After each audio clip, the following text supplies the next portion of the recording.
Hello everyone, I Archana Behra on behalf of KLF team would like to welcome you all to the online edition of Odisha Tourism Kalinga Literary Festival presented by LIC India supported by KU. Today our session hosts a conversation between Venkata Raghavan Srinivasan, an award-winning stage actor, in conversation with Dr. Dwarika Prasad Uniyal, an author and academician. Sir, on behalf of KLF team, I would like to welcome you and would request Dr. Dwarika to take over the session. Thank you. Thanks a lot, Kalinga Literary Festival, for having me and Venkat in this very interesting talk. Normally, we talk about fiction, we talk about poetry, we talk about multiple disciplines, plays, and others. But here is a book and here is an author which is very different. With me is a book called The Story of India's States. And I have with me the author of this particular book, Mr. Venkat Raghavan Srinivasan, who is an acclaimed author, who is a writer, who is a stage actor, and who also happens to be wearing a double life, living a double life, and wearing a double hat of a strategy consultant and a marketing consultant. So, Venkat, congratulations on this non-fiction book of yours. So, tell me, Thank you, what Dwarika. prompted you to write this interesting book? Tell us more Uh, about it.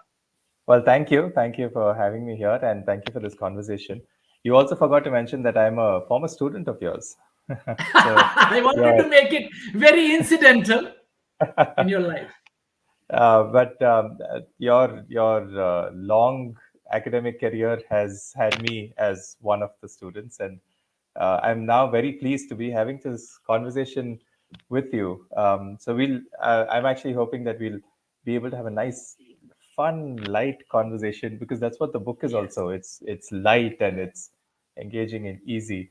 Sorry, you were asking about how I got into Yes. this So book, I was right? asking that, of course, you've written other books, but what was the origin story of this book?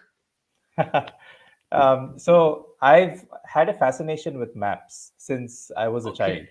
Okay. I don't in school actually we used to get maps as part of our history and our geography, and Geography.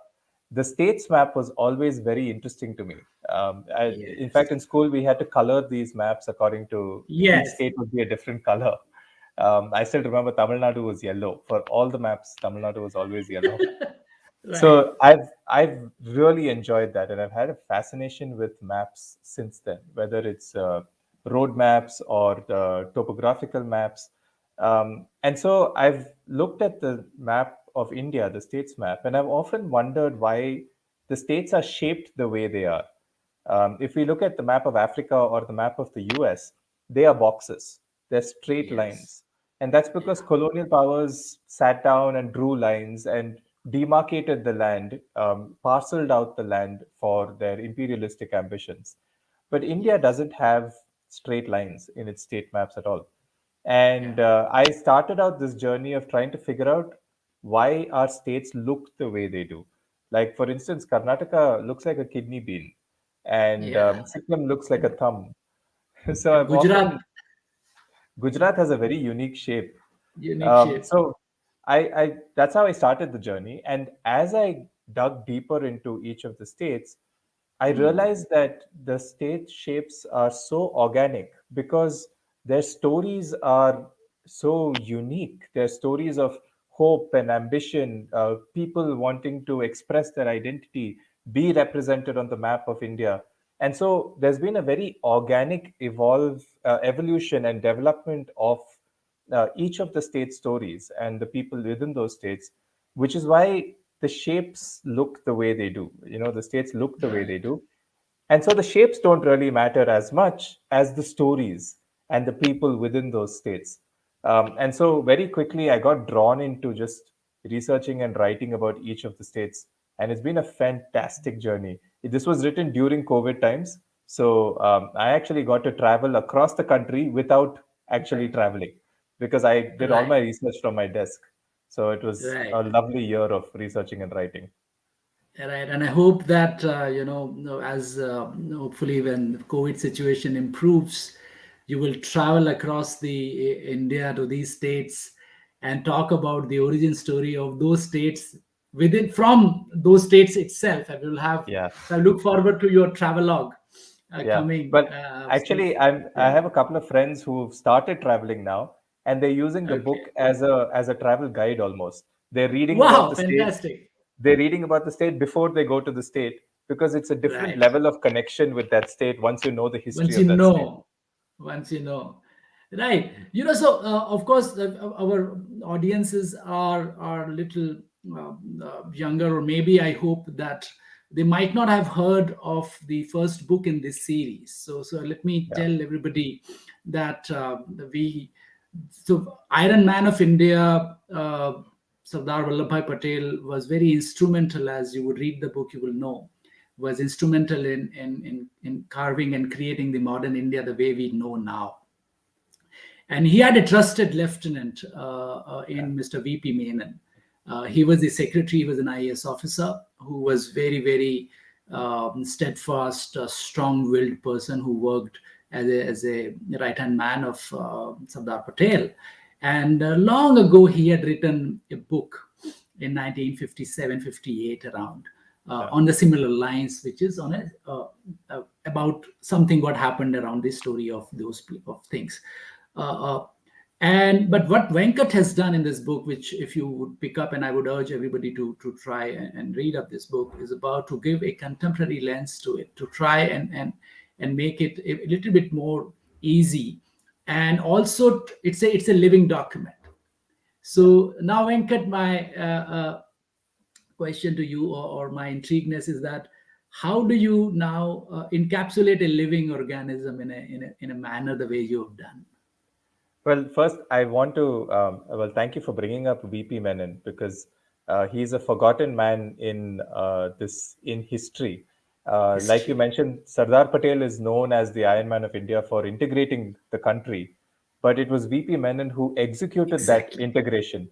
He traveled across the country. He coaxed and cajoled and convinced princely states to join India. And the reason India is a unified whole today is because of the work that he's done. He's done a Exactly. phenomenal job.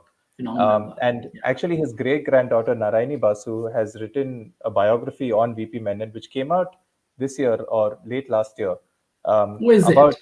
yeah, he's called the unsung architect of modern India. It's a Lovely. fantastic book, and I No, I highly will pick recommend. up that book because I was fortunate to work in the IS Academy, the premier Ah, IS Academy, Lal Bahadur Shastri National Academy for Administration. For a year, I taught the civil servants, and there in the library of IS Academy, I just stumbled upon this book. The nice. very few copy of the original book exists actually in Yeah. today the VP Menon's book, and that's why when I first heard about your book, I was really, really overjoyed because it was long due that somebody had written Yeah. about this story, which is meant to be told to everybody. So tell us a bit more about the book. Tell us about the interesting stories. Tell us about the stories you could not write, and which is something you would like to share with our audience today. So VP Menon's book, Integration of Princely States of India, was almost the starting point for the research for this book Please. because that book looks at the 47 to 50 period immediately after independence, Yes, immediately after. Yeah. when a lot of changes were happening. So that book encapsulates those 3 years really well. And when I started writing this book, I assumed that all the states were formed linguistically because that was Ah, what yes. we had been taught, that there was a linguistic commission, states reorganization commission, that came about in 1956 and divided the states linguistically. And I found that that was true only in a handful of states, mostly the south and the west. And Right. Odisha, actually, Odisha is the first linguistic state of India. It was created pre-independence by the British. Oh, yes. There was a By the Bihar and British. Orissa.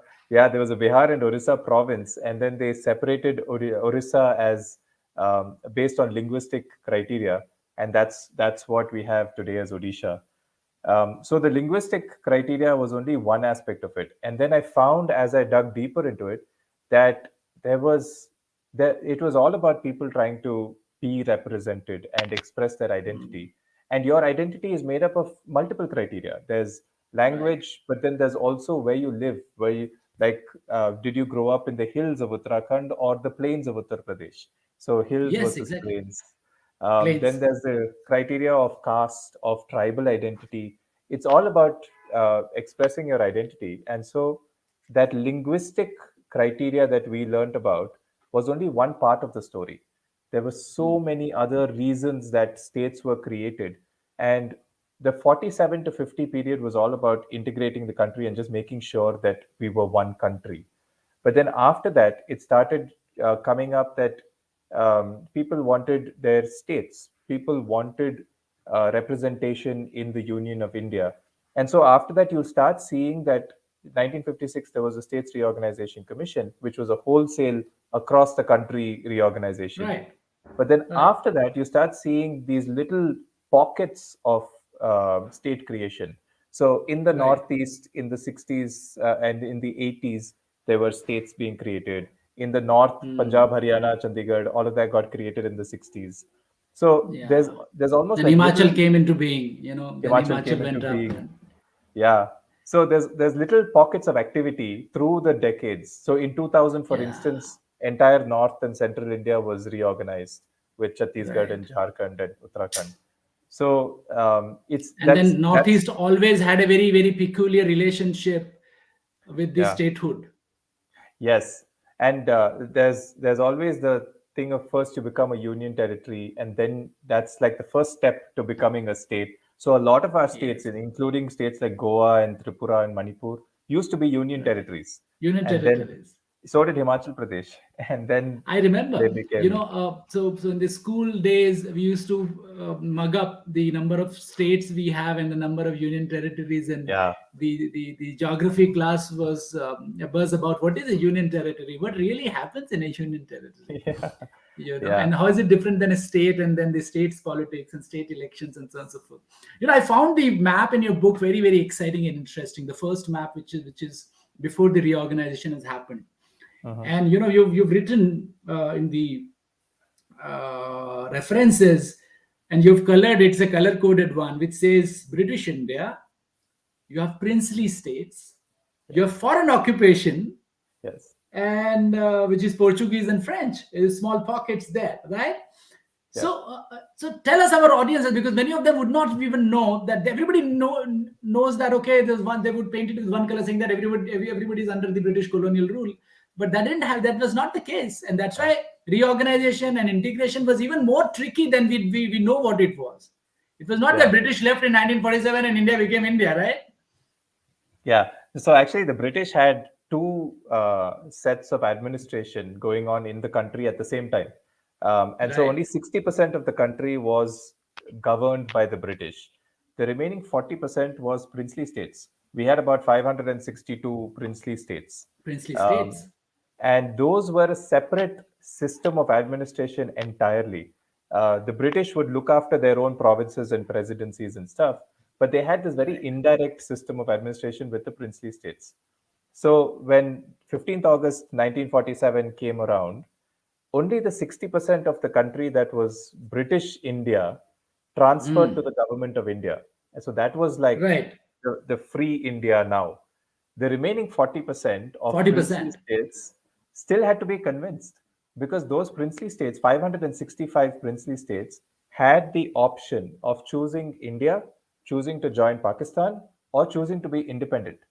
So that's the monumental task that Vallabhbhai Patel and VP Menon had. They VP had to Menon did. convince 565 princely states to join India and go and My get the God. signatures on instrument of accession. So that's the 3 years between And they had to 1947 and follow a 1950. process, right? Just couldn't be Yeah, done just by a signature. You also had to do a plebiscite. You also had to speak to the yeah, people, take consensus. What do the Maharaja want, or a Nawab yes, wanted, or what the people wanted?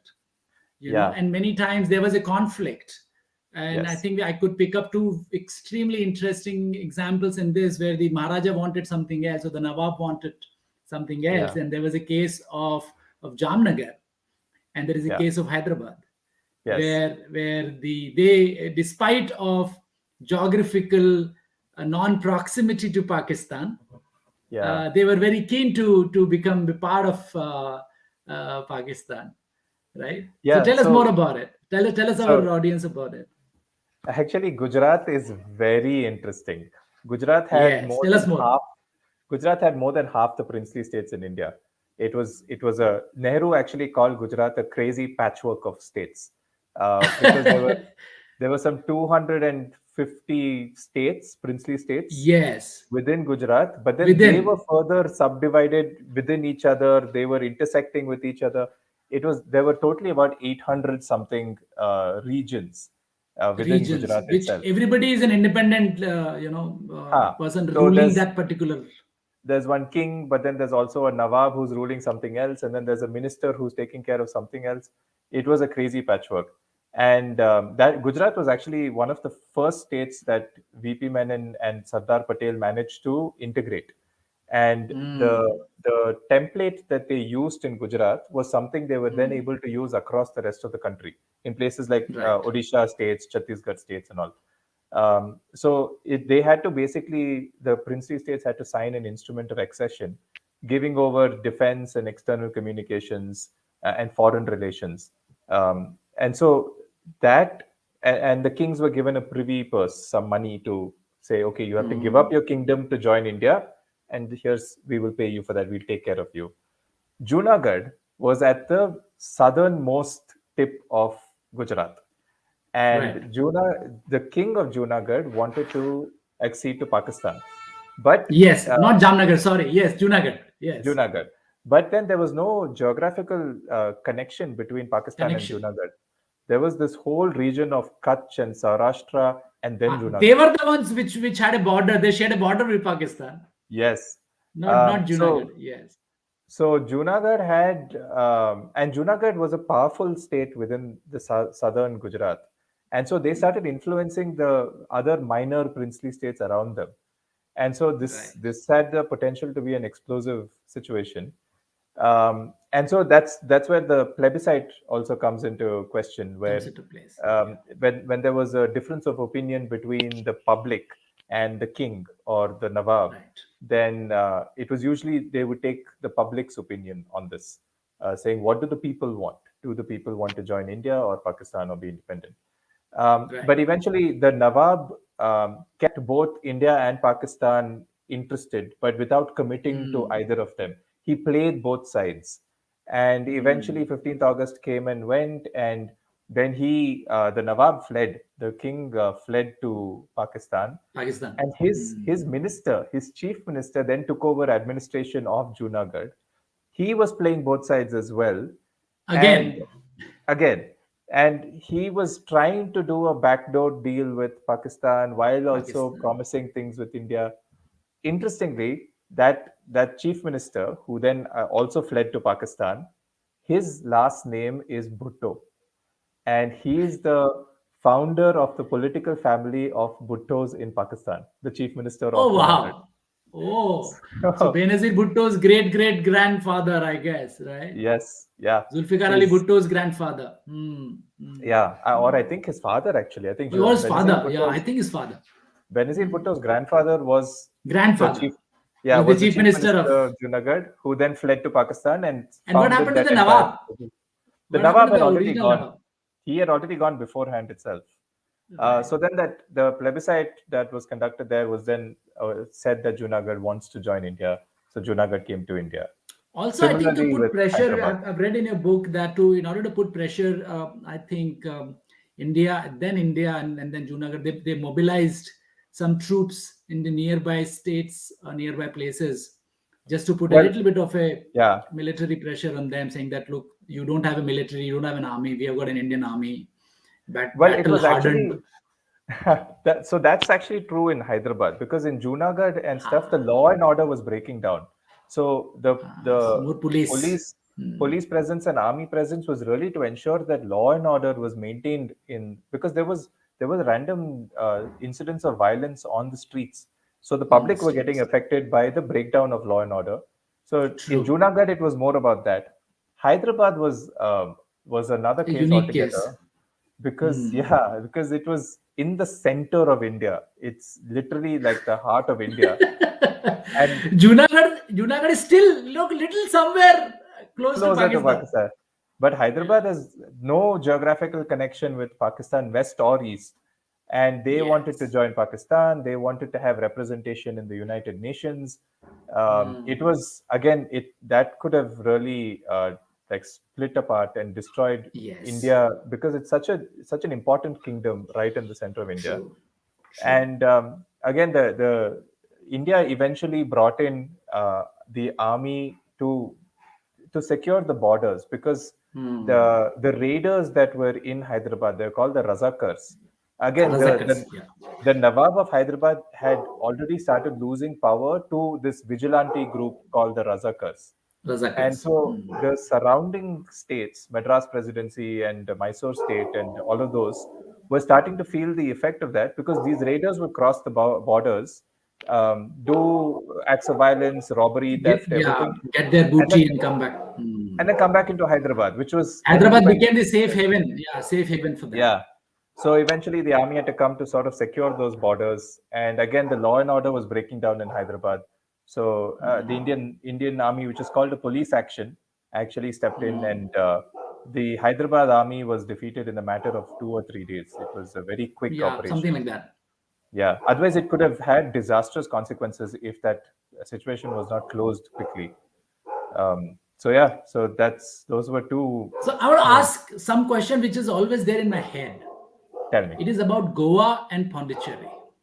Ah, yes. All along the Britishers occupying the whole of India, did you come across anything interesting in terms of how come they'll just let Portuguese run Goa? What was the deal? Or a small province in Pondicherry to the French? Matlab, what was the deal? So there are actually little, like very small parcels of land across the west and east coast of India, which belong to the Huh. Portuguese and the French. So Yeah. Dadra, Nagar Haveli, Diu, Daman, Yes. Goa, Small they're all ones. Portuguese territories. And Portuguese. on this side, there was Pondicherry, Karaikal, Yemen, and Chandernagore in Bengal, which was all Right. French. So I don't know why the British didn't just step in and take over those lands. I think they had some sort Huh. of an agreement saying that we won't Okay. touch those properties; those are yours. But Some so deal. I think there was I some think deal. Bombay was also traded. I think there was some religious, some marriage Yeah, situation. yeah. Bombay was given as dowry by the Dowry. Portuguese to the Exactly. British. By the Portuguese, and they just let them. Yeah. The queen married to this guy, and I think somewhere Yeah. I'd read about So when that. India got independence in 1947, all these Portuguese Portuguese refused and to. French, yeah, Portuguese and Uh, French territories were not independent. Goa was still yes. ruled Since by the 1960 Portuguese till till 60s. 1961, yeah.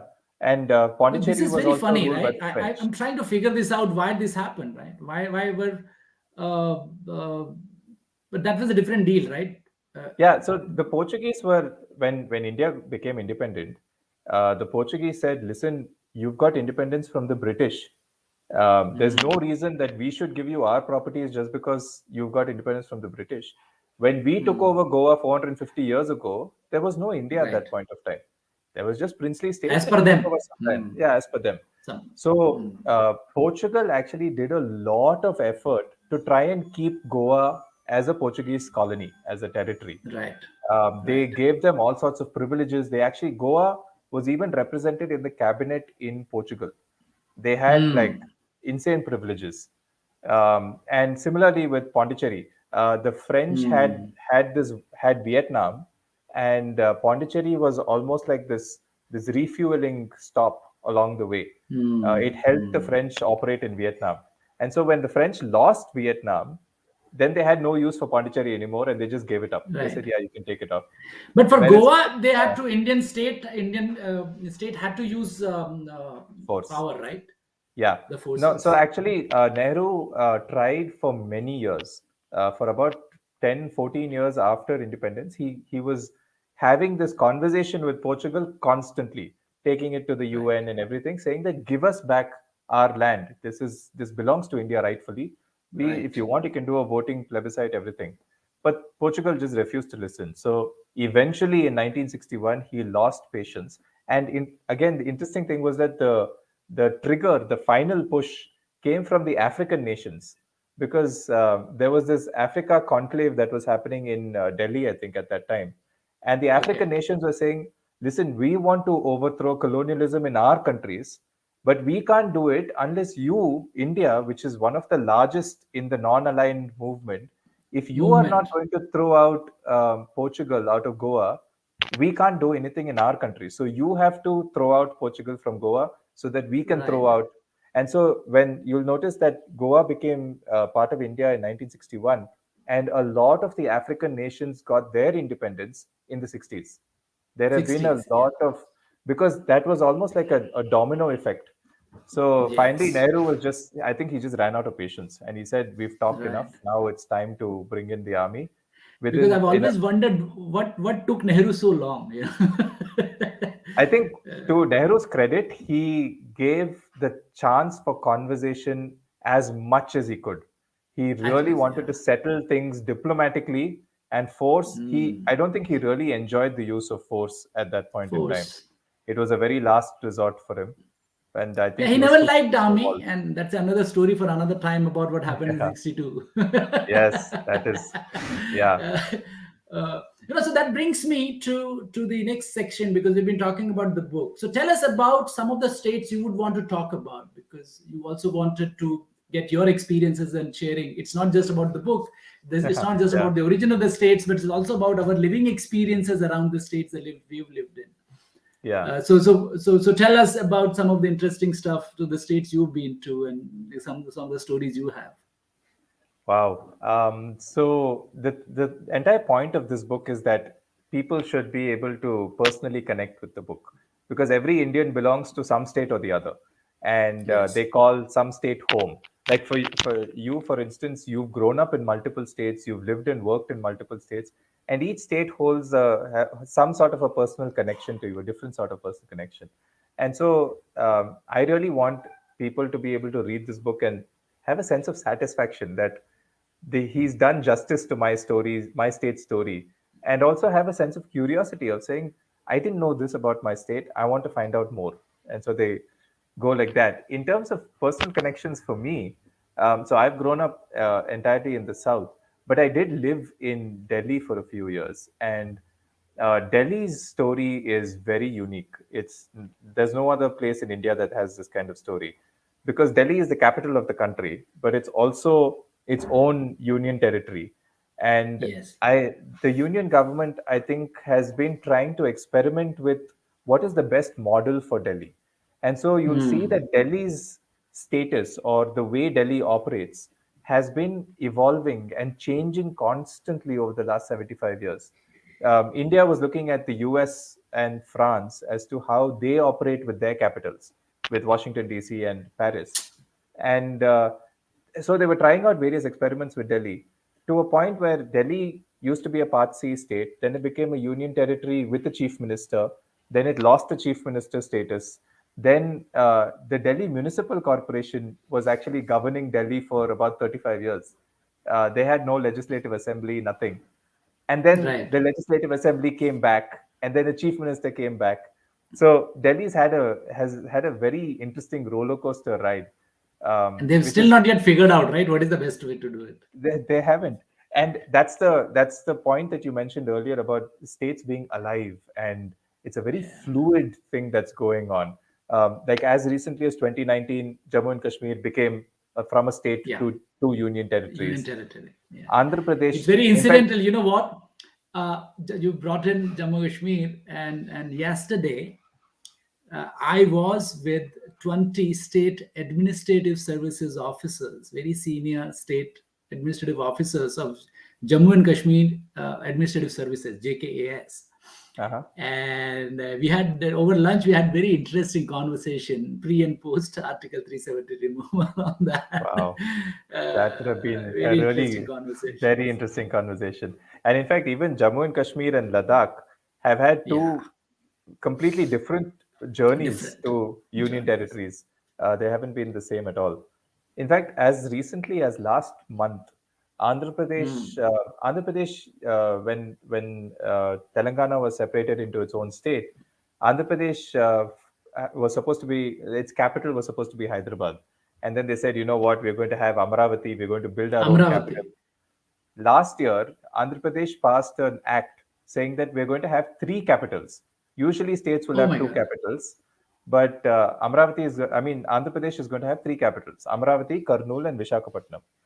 And then, as recently as last month, because of protests and the High Court order and stuff, uh, they've passed a bill to repeal that act. So now we don't know what the capital status of Andhra Pradesh is going to be. So this is the Mm. fluid, like ever alive, contemporary nature of Yeah. state formation in No, so India. I had a similar experience in my home state, which is Uttarakhand. Yeah, So Dehradun for longest period was the temporary capital. yeah, And there was a push and pull because Uttarakhand, as you know, is divided between Kumaon and Garhwal, Kumaon mm, Mandal and Garhwal Mandal from the times of mm, the British. And geographically, language wise, they are not as similar as outsiders would think they are, you right. know. And there's also political ego tussle between the Kumaoni group and the Garhwali group. So, so there's nothing called Uttarakhand in Uttarakhand. It's Oh, either Kumaon or Garhwal, you know. right. And that's why the state capital, where should the state capital be? Which is very funny. So Yeah, they've tried to figure out a no man's land called Garsan, which is in yeah, the border of Kumaon and Garhwal. And they yeah, said, okay, this would become a temporary, this would become a capital.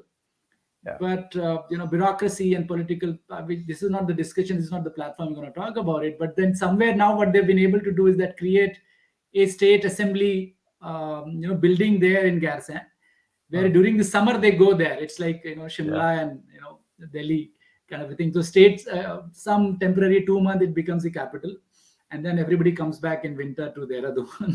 Right. Uh, In so fact, that even in Madhya happens Pradesh, the same thing happens. Madhya Pradesh has Gwalior and Indore as, or they used to have Gwalior and Indore as capitals. initially, yeah, and then Yeah, the Bhopal and that became was one. that was because the Gwalior kingdom and the Indore kingdom were they were Too not powerful exactly, also. and they weren't exactly the best of friends. So Yeah, they didn't want to Holkars, give the capital Holkars status and to the the other one. Scindias were never friends. They're never friends. Yeah, so they didn't want to give capital status to the other place. They wanted capital Yeah, status. So the compromise was that you will be capital for 6.5 months. I'll be capital for 5.5 months. So this two capital status has existed in a few states across India, actually, trying to just appease that's why all communities. yeah, true. And then that's why when I was reading about Rajasthan, which is the state I call home, Right. so it's like very funny because when people ask me where am I from, so I really have to figure out because I'm a born Uttarakhandi, but I lived quite life formative years in my life in Rajasthan. So when I Mm. was reading the origin story of Rajasthan, I was really intrigued by the Matsya Pradesh. Yeah. So I've been to those places, but Matsya. I never knew that they were called Matsya uh, Yeah. Pradesh. And secondly, Yeah. the Hadoti region, the Kota, Mm. uh, Mm. and then the age-old fight between the Mewad and Marwad Yeah. from the time of Rana Pratap. The Yeah. Mewadis feel that they are more superior to Marwadis because, as per them, as per the Mm. Mewadi pride, which I belong to, we Mm. believe that we never surrendered to the Mughals. Ah. And Marwada did. The Jaipur, the Shekhawati, the Bikaner, that belt ended up Yeah. having relationships with the Mughals, the Akbars. He married in the family, and this and that had happened. So even today, you would find it very funny that even today, the people of my region, which is Udaipur and those places, the Mewadis call Marwadish traitors. Oh, that's Some pride yeah. somewhere, but I belong to the other side, which says no, yes, yes, Marwadi is no. So I So can't even imagine imagine. when they had to give up the capital from And then Udaipur to become Jaipur, one. Yeah. then become No, one. so so I'm just thinking back 75 years when VP Menon had to go to each of these kingdoms and say, you have to now integrate with that kingdom who you don't like, Yeah, and you have like to become one state, because at that time there was no Rajasthani identity. There was a yeah, Jodhpuri identity, a Jaipur identity, but there was no Rajasthani identity. So to Same be like able India. to India never had that. It was always a regional identity. But you know what? exactly, Even today, you are in Bangalore, and I now live in Bangalore. So we just celebrated the Karnataka Rajyotsav, yeah, and it's one of the rare places in the country. They have a flag of their own, yeah, and they have a state anthem. So Karnataka, the Kannada pride is so much. Regional identities actually sometimes supersedes the Indian identity. So I was surprised, but I liked it, because I'm now living in Canada, in Karnataka, and try to learn Kannada as well. That they have a flag. yeah. Very very few Indian states actually have a flag, and they have a Karnataka. Anthem What as is it well, called? and State song, a state anthem. So yes, every public function, we just recently inaugurated one of the universities I work in now. The function started with state anthem and ended with national anthem. So the right. state identities. So you're right about the fluidity. It's not just by signing a letter or something. People just Yeah. forget about who they are. They don't. They I shouldn't. think 2 days ago, actually, Tamil Nadu has just gotten a new state anthem. Oh, They've they did. taken, they've always had this one song that they would sing as a prayer, and now they've officially made Right. it a state anthem. Oh, lovely. And Whose song is this? this is Which a which song uh, that which was, poet? the name escapes me, but it was written in 1891. That's what Um, I wanted to know. so, Maybe so Dharamveer Bharti or somebody. Okay, yeah. Like, possible. So the thing was, actually, when the states, when the princely states signed up to India and sort of yeah, agreed that we are now going to be a part of India, they right. adopted the Indian constitution. But every state had the option of having its own state constitution as well. Constitution So as well. that's the reason Jammu and Kashmir has had a state constitution for 60 years, from Yeah, 1950, mid 50s till 2019.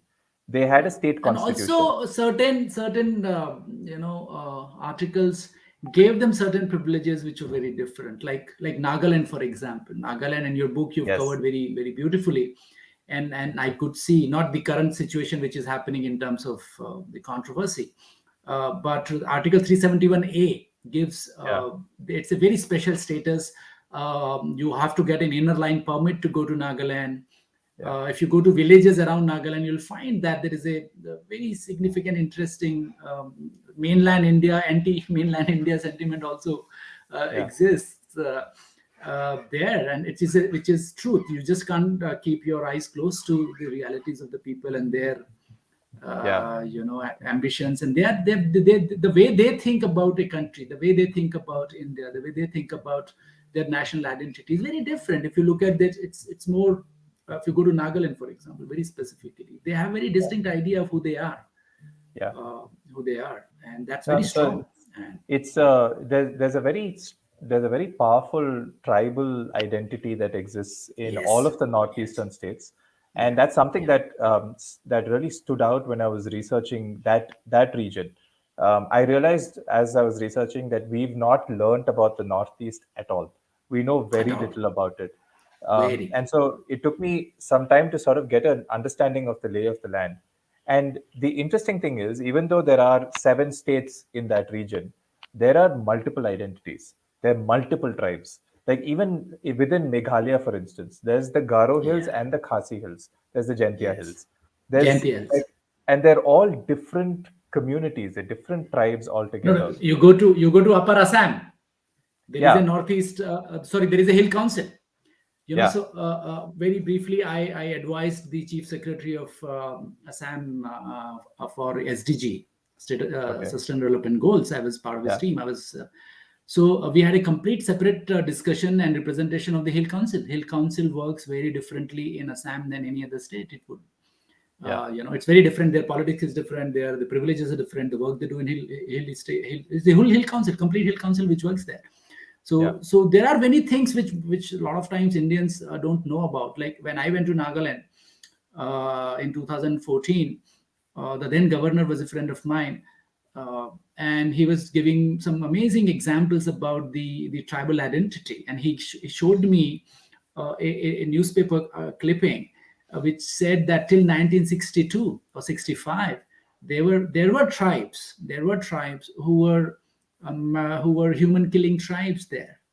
Mhm. And then the tribes came together saying that enough of it, and they Right. would kill the opposing tribe and put up the skull on the murungs Yeah. out there, and then they take up a collective call that so now they put a skull of the mithun, which is the state animal, as a Oh, representation of that. So right. and I have a very fond memory. I have a best jacket. The best jacket I have bought it is an angami jacket. Oh, nice. I bought it from Nagaland, and it has got its motifs. It's got. I wish I was in Bangalore. I would have been wearing that for this talk. And every time I go there, and anybody who's a Naga would say, "Oh, that's an Angami." The rest of the India says it's a Pahadi jacket. I said, "No, it's not a Pahadi jacket. It's a Naga jacket, and it's an Angami jacket because it's a like it needs to be." It needs to have a GI index, a GI tag of itself because it's so unique. The colors, the motifs, the patterns, the symbols, it is so distinct, and that's what makes India such a Yeah. freakingly beautiful country. Hindi Yeah. में बोलते हैं हमारे यहाँ पे कि कोस कोस में बदले पानी चार कोस पे बानी. Oh, you'll have to you explain know that to me. oh, okay, yeah, sorry. So it says that for every kilometer the Huh. water changes, and every 4 kilometers the language does. Oh, wow. Well, that is true. I completely agree.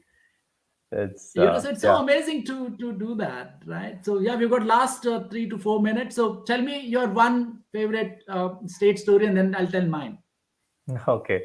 I so every state story is incredibly unique, and I Right. enjoyed writing every state story. I can't pick a favorite child. However, Okay. I will say that Sikkim story really stood out. It was a real page turner. Just like Right. Sikkim story is incredible. It wasn't even a part of India till 1975, and then I know. now it's a state. So the story of Sikkim, and of course Goa, but the story of Sikkim is something I really enjoyed. Tell me yours. What's your Right. favorite? Yeah, mine is little not that happy story, but I know I was part of it, of the Uttarakhand movement. I was very Ah, much. I was in college. My ah, cousins were protesting. They were on streets. I've got relatives who had the wrong side of the law in terms of getting beaten up or whatever because they were protesting and wanted to have an Uttarakhandi identity, have an Uttarakhandi state in the 1994. And I know the origins of that state as well. So that's very close to me. So Uttarakhand, in a larger sense, I've got family, I've got friends, I've got a set of people who were involved in the agitations. So it's very mhm. personal to us, very, very personal to us. So, even today, sometimes in those days, when we were not a state, a lot of people said, "Oh, aap UP ke hain? You're from UP." Right. And I would take an offense to it, Yeah. honestly. As a young Yeah. college going student, I would always take offense to it, saying that no, we are from the hills, we are different. Mm. मैं पहाड़ी हूँ, मैं उत्तराखंडी हूँ, I'm different. Yeah. We don't have anything to do with UP. Good, bad, ugly. It's a great state, but we had nothing to do with it. So that comes out, that came out, and that's why they fought. Our state people fought almost a 6-year long battle, 7-year long battle to Yeah. get their own identity in their own state. What they did afterwards is a different political story. But yeah, am I happy about it? I don't want to tell in this platform. In terms of that's a political debate Yeah. there. But yeah, lovely. So one parting shot from your side. Why should somebody buy this book, and who should be reading this book? So your state forms a very large part of your identity. You identify yourself with your state, but Yes. very few people actually know the story of their own state. They know the story of India's independence, but they don't know the story of their own state. So the point of this book is to be able to tell those stories in easy, accessible language, so that everybody can read it and understand it and sort of engage with their own state story. So And it's start the really conversation around that story. Yes. So it's really for general reading. There's a lot of little trivia that I've thrown into each state, into each story. There's a little "Did you know" section at the start of every chapter. Yes, In fact, yes, yes, if you don't mind, can I ask you a quick quiz? Can I give you like yes. 3 questions? Me. Quick. Yes, you. Oh my God. Like I like to Now end you my turned the sessions. table on me. You turned the table on me. So I have to really quick look at it and figure out. Yeah. So I like to end sessions with a little quiz like this. So Okay. don't worry, they're Okay. easy questions. Okay. I'm going to What's the state or union territory that has the longest name? Longest name. I think Dadra and Nagar Haveli. Yes, and it's actually longer than that. Dadra and Nagar Haveli and Daman and Diu, because And they were Daman all and Diu. Yeah. integrated. They They were were all integrated into integrated. one Yes. one Yes. union territory a One. couple of years ago. True. True. Which is the state or union territory that has beaches on the Arabian Sea and the Bay of Bengal?